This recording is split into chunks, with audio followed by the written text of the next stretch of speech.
Hello నమస్తే welcome to Telugu one cinema. This is దివేశ్రీ.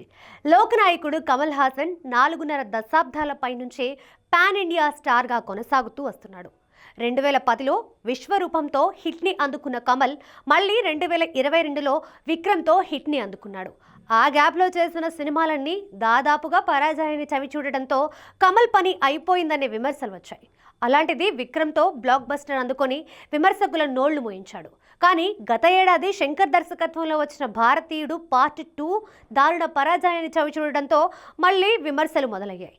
సరిగ్గా ఈ టైంలోనే స్టార్ డైరెక్టర్ మణిరత్నం దర్శకత్వంలో థగ్ లైఫ్ మూవీని అనౌన్స్ చేశాడు. పైగా ఈ చిత్రానికి కమల్నే మూల కథ అందించడంతో పాటు మణిరత్నం, కమల్ కలిసి నిర్మిస్తున్నారు.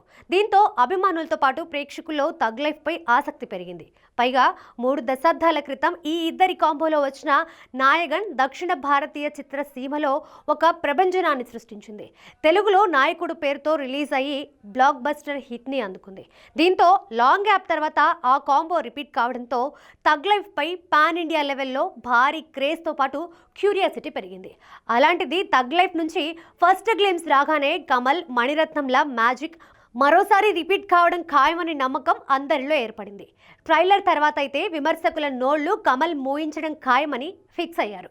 అన్ని భాషలకి సంబంధించిన ప్రమోషన్స్లో కమల్తో పాటు చిత్ర బృందం మొత్తం పాల్గొని సినిమా హిట్ అనే నమ్మకాన్ని వ్యక్తం చేస్తుంది. ఇక తమిళ భాషల నుంచే కన్నడ భాష పుట్టిందని కమల్ చేసిన వ్యాఖ్యలు తెలిసిందే.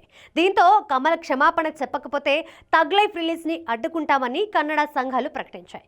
ఈ నేపథ్యంలో కన్నడ నాట థగ్ లైఫ్ రిలీజ్ అవుతుందో లేదో అనేది ఆసక్తికరంగా మారింది. కమల్ మాత్రం ప్రేమపూర్వకంగా మాట్లాడిన మాటలు క్షమాపణ చెప్పవనే ప్రకటన చేశాడు.